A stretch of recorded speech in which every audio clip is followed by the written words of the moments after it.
Vamos aguardar mais algumas pessoas.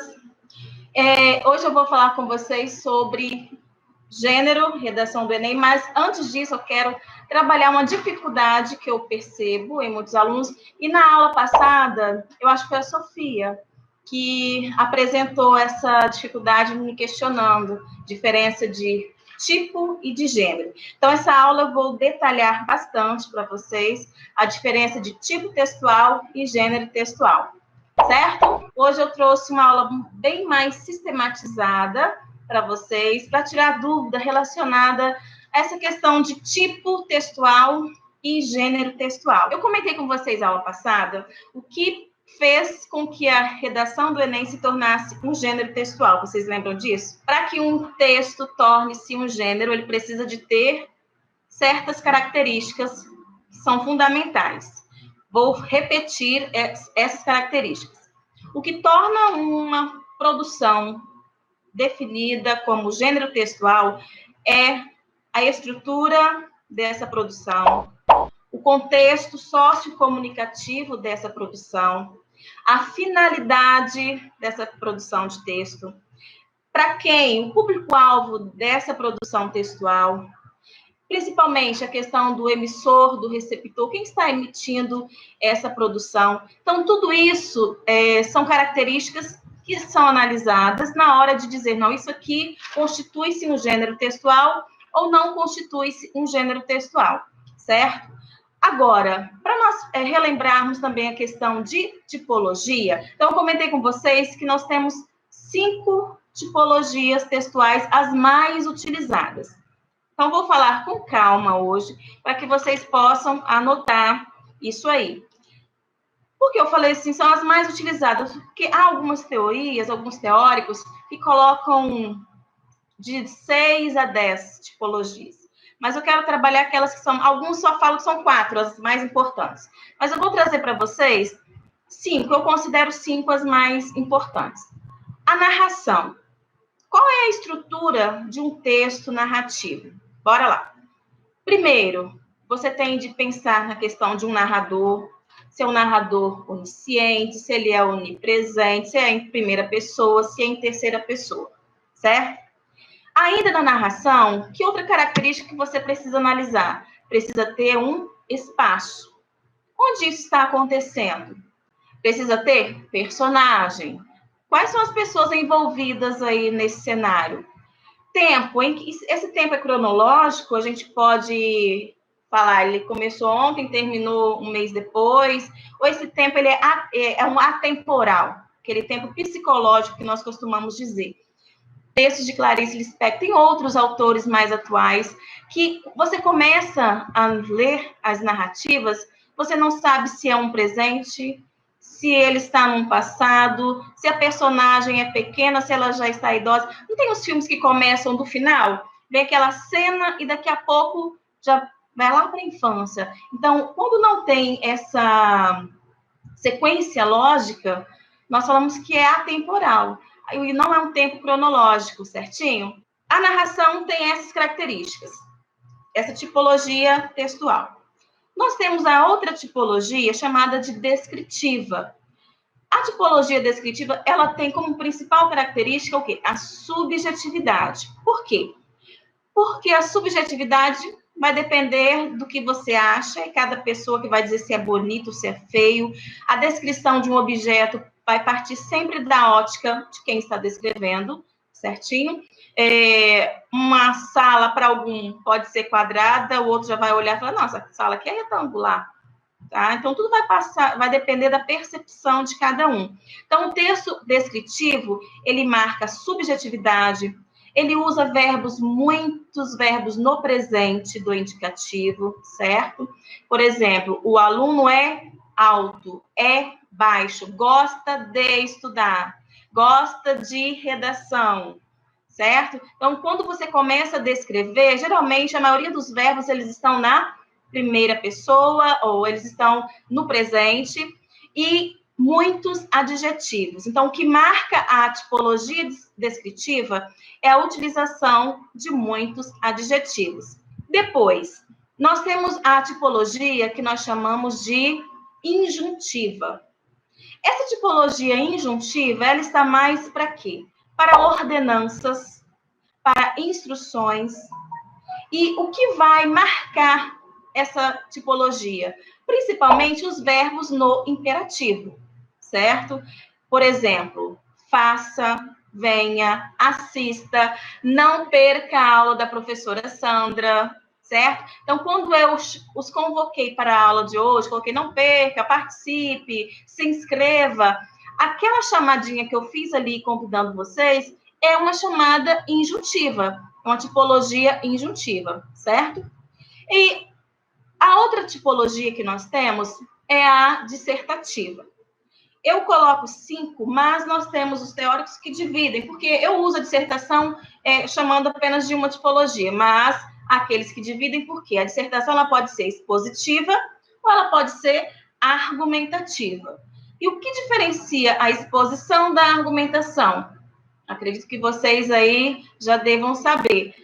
A argumentação precisa de ter a defesa de uma ideia, a defesa de um pensamento, tem de ter uma tese. E para você fazer essa defesa, você precisa usar exemplos. Eu trabalhei isso recentemente com os segundos anos. Você precisa usar exemplos, tem de provar a sua tese, certo? E vai diferenciar, então, da exposição, porque na exposição você somente vai apresentar os fatos. Você não é obrigado a apresentar a sua opinião. E na exposição, os verbos podem estar mais no presente também, porque você pode narrar uma situação acontecida sem emitir a sua opinião. Ou os verbos no passado. Por exemplo, um tipo de texto expositivo é o texto jornalístico. Na cidade de São Paulo, tantas pessoas estão contaminadas. Vamos pegar o nosso contexto aí atual. O verbo estão está presente. Mas eu posso narrar, por exemplo, contar ontem. Ontem, na Itália, faleceram mais de 400 pessoas. Então, faleceram, o verbo está no passado. Porém, a tipologia expositiva usada na notícia, que eu acho bem interessante, que muitos jornalistas fazem, é usar o presente, tá? O passado no contexto presencial. Como assim? Confusão isso aí.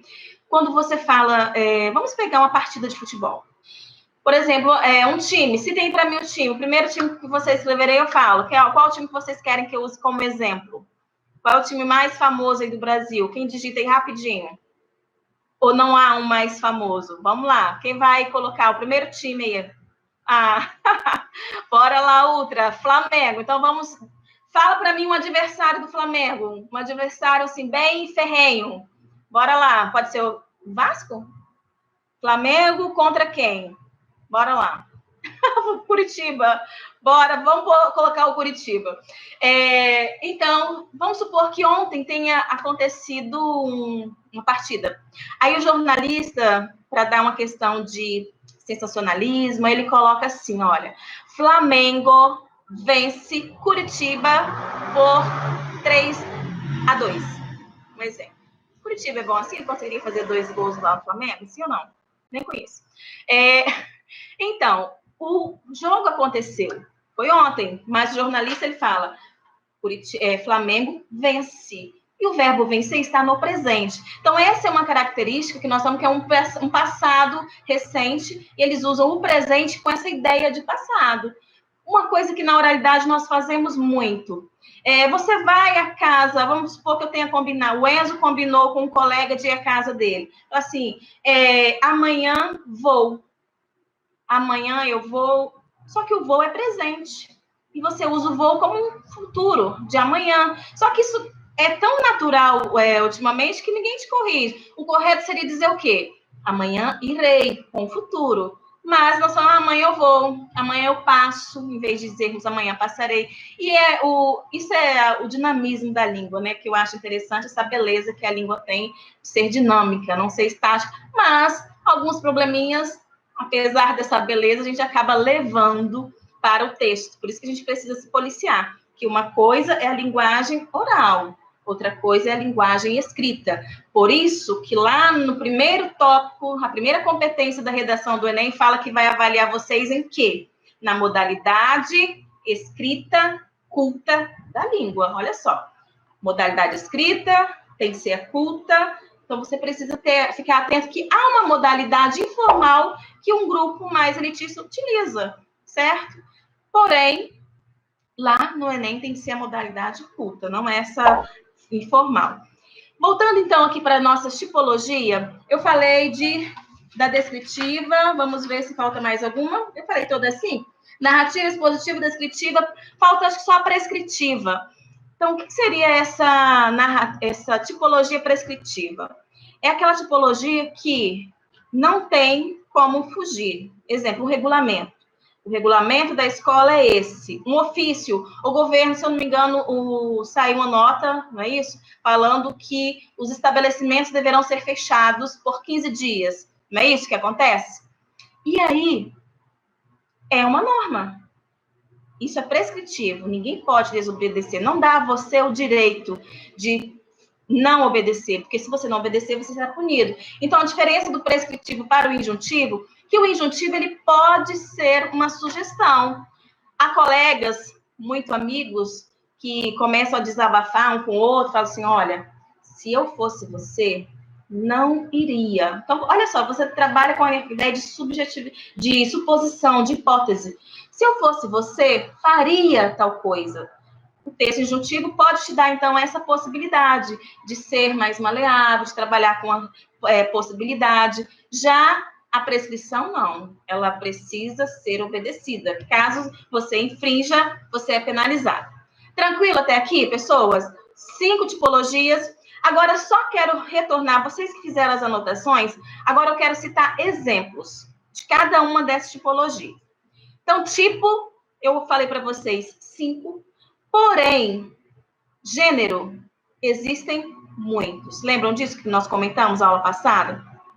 Então, os gêneros textuais, eles irão se encaixar dentro de uma dessas 5 que eu falei para vocês. As mais utilizadas. Eu costumo passar para os alunos o que é uma setinha, né? Aqueles esqueminhas, tem um que não gosta, prefere ir colocando embaixo. Mas, olha, para minha marcação, eu acho melhor ir sempre puxando na lateral e fazendo as observações. Então, vamos lá. Para o texto narrativo, quem pode me dar um exemplo de texto narrativo, de gênero narrativo? Vamos lá? Gênero narrativo, existem vários. Que gênero narrativo você poderia ser cobrado em um concurso? Por exemplo, a crônica. A crônica é narrativa. Você vai ter personagens, você vai ter um tempo. Muitas vezes as crônicas são atemporais, mas você vai ter um espaço, a fábula, isso aí. Nós temos o conto. Então, temos vários gêneros que se encaixam dentro dessa tipologia. O personagem principal, ele pode ser um narrador-personagem. A personagem, ela pode ser uma personagem complexa, simples ou não. Quando a gente estuda lá em literatura o perfil das personagens, vocês sabiam que existe a personagem redonda? Quem sabe disso? O que é uma personagem redonda e uma personagem plana? O que vocês estão pensando? Naquela personagem igual a tia Sandra, gordinha? O que seria uma personagem redonda e uma personagem plana? Quem chuta aí para mim? Bora lá. Qual a diferença de uma personagem redonda e de uma plana? Vocês sabem a diferença de um plano para um redondo? Eu já comentei com vocês na sala de Capitu. Não sei se eu já lembrei a vocês a Moreninha. Tem a personagem Moreninha de José de Alencar. Vou falar, a personagem plana.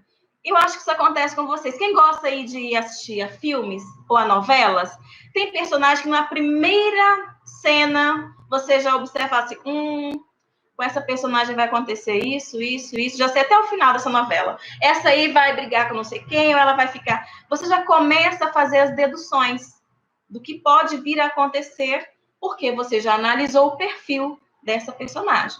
Então, quando você tem uma personagem que é muito fácil você identificar as características psicológicas dela, nós dizemos que a personagem é plana, porque é de fácil compreensão. Agora, aquela personagem redonda é a personagem mais complexa, que você, ao assistir a cada cena, ela te surpreende, certo? Redonda seria um personagem mais complexo, isso aí, outra. Então, é aquela personagem que você assiste, poxa, eu estava pensando que ela ia fazer isso, mas ela fugiu ao que eu estava imaginando que seria. E quando chega até mesmo ao final do filme, ao final de uma seriado, de uma novela, você se decepciona, ou você se surpreende, não é assim? Então, porque você não consegue mensurar até onde essa personagem é capaz de ir. Então, essa personagem complexa é o que na literatura nós falamos que é uma personagem redonda, certinho? Então, quando você trabalha a narração, num conto, num romance, tem essas características aí. Falando de texto prescritivo, o exemplo que você pode citar aí é qual? Regulamentos e ofício, tá? Então, são 2 exemplos muito legais aí para você citar. É um regulamento, então é prescrever, não tem como fugir. Texto injuntivo, você pode colocar como exemplo propaganda, receita. Por falar em receita, tem gente que está aproveitando essa quarentena para aprender a cozinhar, as meninas, muitos meninos indo fazer brigadeiro, se queimando, não sei se algum aqui está nessa situação, porque você fica dentro de casa, fica procurando o que fazer. E, então, um texto injuntivo são receitas, instruções, manual. E a tipologia que nós falamos, então, a argumentativa é o gênero redação do Enem, é um artigo de opinião, é uma resenha crítica, que é diferente de uma resenha normal, certo? Porque uma resenha, o que seria uma resenha normal? Você pegar uma obra e fazer um resumo sobre ela, colocando aspectos principais, assim, aquela ficha catalográfica de algum filme que você pretende assistir, você procura uma resenha, e muitas resenhas, às vezes, não vem com nenhuma argumentação. Quem escreveu não emite opinião alguma. Ele simplesmente vai falando quem são os personagens, como que foi produzido, em que ano, quem é o diretor e por aí vai. Então, a diferença da exposição é isso aí. E também a personagem, eu li aqui o Enzo falando, Maria, não é uma personagem lisa. Ok, vamos lá. Então, nós temos também, na exposição, você pode colocar uma carta. A carta, ela pode ser uma carta simplesmente para contar, relatar um final de semana. Ela pode ser descritiva, certo? A carta, ela entra em argumentação e ela entra na descrição. Porque você pode escrever uma carta para um amigo, para um colega, simplesmente para descrever o seu final de semana. Claro que hoje você usa um e-mail, se for o seu caso, né? Você não vai escrever uma carta para falar do seu final de semana. Mas no tempo em que a carta era mais utilizada, não tínhamos essas possibilidades, até mesmo de, olha, eu estou falando com vocês agora, olha que possibilidade legal, que antes não tínhamos. Então, era por escrito, certo? Eu tinha de gravar e mandar, olha lá, fazer isso num CD. Hoje eu vi uma pessoa rindo, que disse que alguém parou no aeroporto, olha aqui o meu trabalho, o meu CD. Aí ele parou e pegou por educação, falou, poxa, CD, não sei nem onde eu uso mais isso, que aparelho coloca, lá em casa não tem. Então, assim, muitos gêneros vão se perdendo, devido a essa evolução que nós precisamos acompanhar, que a vida não é estática e a língua também acompanha, os gêneros vão atrás, certo? Por acaso, vocês estão anotando, eu esqueci de falar de algum? Eu dei exemplo de argumentação, vamos lá, quem está aí ligado na aula? Argumentação, artigo de opinião, gênero redação do Enem, exposição pode ser uma notícia, pode ser uma carta, da descrição, vamos lá. Faltou o que aí falar? Da descrição, eu esqueci de alguma coisa? A descrição você coloca a carta, ela pode ser descritiva. Diário de bordo. Quem aqui tem diário? Eu acho que ninguém usa mais isso. Ou tem? Em diário. No meu tempo, eu tinha um diário, ainda tinha cadeado, tá, gente? Ninguém podia abrir. Eu ia dormir, abria, olhava se não tinha alguém vendo onde eu guardava a chavinha e ia lá e anotava. Querido diário, meu dia hoje foi triste, foi alegre, e por aí vai, não é? A gente contava os fatos que aconteciam. Então, falei das escrituras, deixa eu olhar aqui as minhas observações. Alguém tem alguma perguntinha a fazer? Ficou claro para vocês? Que o regulamento ele é prescritivo. Embora ele pode conter nele alguns aspectos da descrição, mas ele em si é descritivo. Então, foi até bom você falar isso aí, por quê? É preciso ter em mente que alguns gêneros eles têm prevalência de alguma tipologia. Eu acho que eu comentei isso aqui a aula passada. No gênero redação do Enem, por exemplo, você pode narrar um contexto histórico, né, na guerra que aconteceu devido a isso, os países que participaram e tal, ou quando você insere na sua narração, na sua dissertação, um fragmento de uma obra, você quer contextualizar com a minissérie, na minissérie tal, que aconteceu isso ou aquilo e tal, isso é uma narração. Então, na tipologia dissertativa, argumentativa, você pode ter a narração, você pode ter uma descrição, mas com cuidado, porque a descrição exige muito os adjetivos. E, infelizmente, precisamos correr dos adjetivos na dissertação argumentativa. Na expositiva, você foge porque você não vai emitir opinião, e toda vez que você coloca adjetivo, isso é opinativo, isso é opinião, certo? Então, precisamos correr de alguns adjetivos. Alguns, aqueles que falam assim, não tem texto isento da subjetividade, então, mas precisamos ter cuidado, principalmente na redação do Enem. Tem algum meio de melhorar a metodologia de fazer uma redação? Não sei se vocês viram até o finalzinho, que eu via para o e-mail de vocês, o que eu considerei assim, os melhores tópicos da aula anterior. E lá eu falei para vocês que eu abri uma turma online de redação. Tem até lá no meu Insta, já tem quem quiser acessar para ver as ideias, né, que eu coloquei, os tópicos que eu coloquei lá no meu curso. Eu falei para vocês que, nesse curso, o que eu vou fazer? Eu vou precisar de uma redação do aluno para eu fazer uma análise desse aluno. Porque por meio da sua redação, eu tenho uma noção da sua organização de pensamento, eu tenho uma noção do seu nível na linguagem formal, a questão dos mecanismos coesivos e tal. E por meio dessa análise, eu irei traçar uma metodologia personalizada para cada aluno. Se eu perceber que a sua dificuldade está no aspecto coesivo, então, com você, eu vou trabalhar isso. Se eu perceber que você precisa melhorar a questão de argumentos, eu vou trabalhar com você isso aí. Só que o curso, ele contém todas as teorias, tá? Como eu expliquei na aula passada, que eu apliquei uma metodologia com alunos do nono ano, e eles conseguiram produzir, saindo do zero, tá? Que eles nunca haviam produzido nenhuma redação do Enem, saíram do zero até 840 alguns.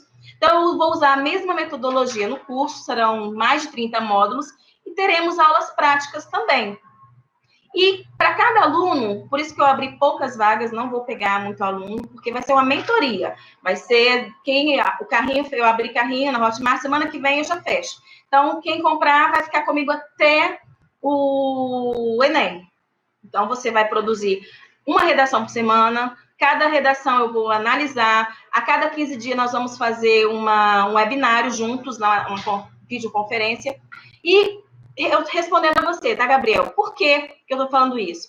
Porque para cada aluno eu posso trabalhar com uma metodologia. Você está me questionando aqui, tem um meio de melhorar? Tem. Só que para eu te ajudar, eu preciso conhecer a sua estrutura de texto, tá? Porque quando eu trabalho com os meus alunos de pré-vestibular, eu trabalho uma estrutura para aquele aluno que não quer tirar acima de 900. Alguém pode falar, quem é o louco que ele não quer tirar acima de 900? Mas existem, eu já contei isso nas minhas aulas. Alunos que chegam para mim e falam, professor, meu curso não é muito concorrido. Se eu tirar 780 ou 800, para mim está de boa.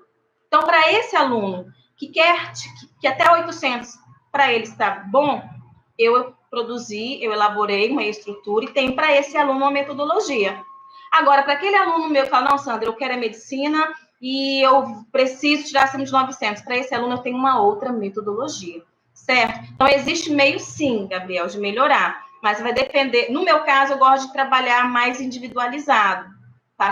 Como se fosse uma mentoria. Mas, para começar, vamos supor, você está no terceiro ano, o professor ele está focando que tipo de gênero com você? Ele está trabalhando só a redação do Enem ou ele está trabalhando outras tipologias dissertativas? Então, ajudem a divulgar o meu trabalho, tá? Falem da tia Sandra para outras pessoas que precisam de auxílio na redação do Enem e dêem uma olhadinha lá no link para vocês conhecerem um pouco do meu curso. Certinho? Tchau para vocês. Beijo, obrigada por vocês que ficaram até agora, certo? E aguardo vocês, então, quarta-feira que vem.